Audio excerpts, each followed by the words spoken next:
Janasena social media మృగాల వికృత క్రీడ ఓ చెల్లెమ్మను చంపేశారంటూ గీతాంజలి మృతిపై సాక్షి ఏపీఎస్లో బ్యానర్ కథనాన్ని ఇచ్చారు. ముఖ్యమంత్రిగా బాధ్యతలు స్వీకరించినప్పటి నుంచి పులివెందుల్లో పలు అభివృద్ధి పనులకు శ్రీకారం చుట్టామని, సొంత గడ్డపై మమకారం ఎప్పటికీ తీరేది కాదని ముఖ్యమంత్రి జగన్ వ్యాఖ్యానించారు.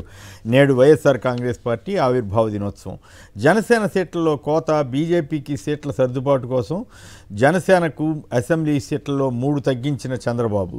బడుగుల భూచోరుడు చంద్రబాబే అమరావతిలో అసైన్డ్ భూములు స్కామ్కు సంబంధించి ఆయనపై ఛార్జ్షీట్ దాఖలైంది.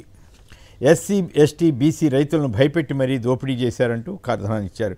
బీఆర్ఎస్, బీజేపీ కలిపి కాంగ్రెస్ ప్రభుత్వాన్ని కూల్చేందుకు కుట్రలు చేస్తున్నాయని, మీ పిల్లి శాపాలకు ప్రభుత్వం కూలిపోదని ముఖ్యమంత్రి రేవంత్ రెడ్డి వ్యాఖ్యలను సాక్షి తెలంగాణ నేషన్లో ప్రముఖంగా ఇచ్చారు. నేడు తెలంగాణ కేబినెట్ భేటీ జరుగుతుంది. ఇక టీడీపీ, జనసేన, బీజేపీ మధ్య పొత్తు లెక్క తేలిందని ఈనాడు ఆంధ్రప్రదేశ్లో బ్యానర్ కథనాన్ని ఇచ్చారు.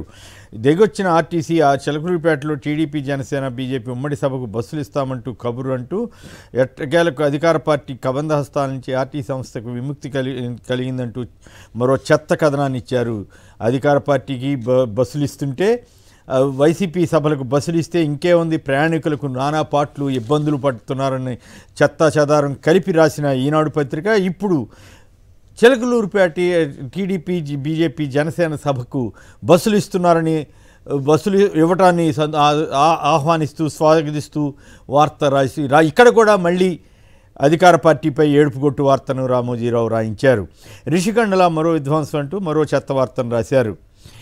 ఇక ఈనాడు తెలంగాణలో మేం గేట్లు తెరిస్తే బీఆర్ఎస్ ఖాళీ, ఇందిరమ్మ రాజ్యాన్ని కాపాడుకుంటామని రేవంత్ రెడ్డి అన్నారు.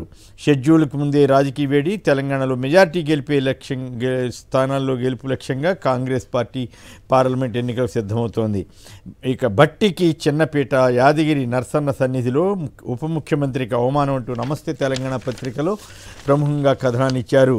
రేవంత్ రెడ్డి, ఉత్తమ్ కుమార్ రెడ్డి తదితరులకు పెద్ద కుర్చీలు వేసి మల్లు భట్టికి చిన్నపేట వేయటంపై ఈ కథనాన్ని ఇచ్చారు.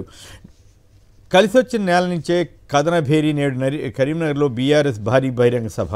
కాంగ్రెస్ హామీలపై నిలదీద్దాం, ఆ పార్టీ ద్రోహాన్ని ప్రజలకు వివరిద్దామని, తెలంగాణకు బీఆర్ఎస్ఏ రక్షణ కేసీఆర్ వ్యాఖ్యానించారు. పంతం నెగ్గించుకున్న బీజేపీ పొత్తుల లెక్క మారిందని టీడీపీ, జనసేన, బీజేపీ మధ్య సీట్ల పంపకంపై ఆంధ్రప్రభ ఏపీఎస్ని కథనాన్ని ఇచ్చింది. ఇక ఆంధ్రప్రభ తెలంగాణ నేషన్ చూస్తే తెలంగాణపై బీజేపీ స్పెషల్ ఫోకస్, అగ్రనేతల క్యూ. నేడు తెలంగాణకు అమిత్ షా 16, 18, 19 తేదీల్లో ప్రధాని పర్యటించనున్నారు. 24 గంటల్లోగా ఎలక్టరల్ బాండ్స్ వివరాలు ఇవ్వాల్సిందేనని ఎస్బీఐకి సుప్రీంకోర్టు ఆదేశాలు ఇచ్చిన వార్తను వెలుగు బ్యానర్గా ఇచ్చింది.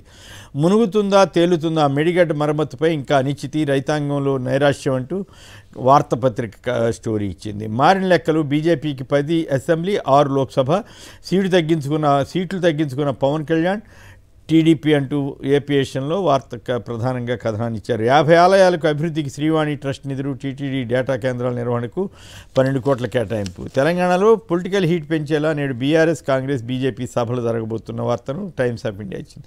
అమరావతి అసైన్డ్ భూముల కుంభకోణం, కోట్లాది రూపాయల స్కామ్పై విజయవాడలోని ఏసీబీ ప్రత్యేక కోర్టులో ఏపీసీఐడి ఛార్జ్ షీట్ సమర్పణపై ఇండియన్ ఎక్స్ప్రెస్ ప్రముఖంగా వార్తనిచ్చింది.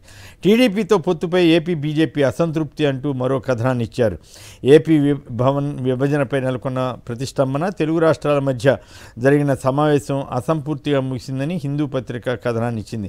మహిళలు ఎదిగితేనే సమాజం అభివృద్ధి చెందుతుందన్న ప్రధాని మోడీ వ్యాఖ్యలపై డక్కన్ క్రానికల్ వార్తనిచ్చింది.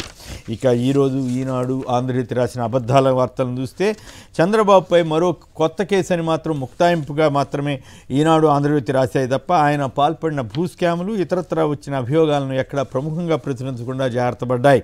టీడీపీ నేతలు ఎవరు అవినీతికి పాల్పడినా వాటిని రాయకుండా కప్పిపుచ్చే ప్రయత్నంలో ఈనాడు, ఆంధ్రజ్యోతి పత్రికలు ఉంటున్నాయి.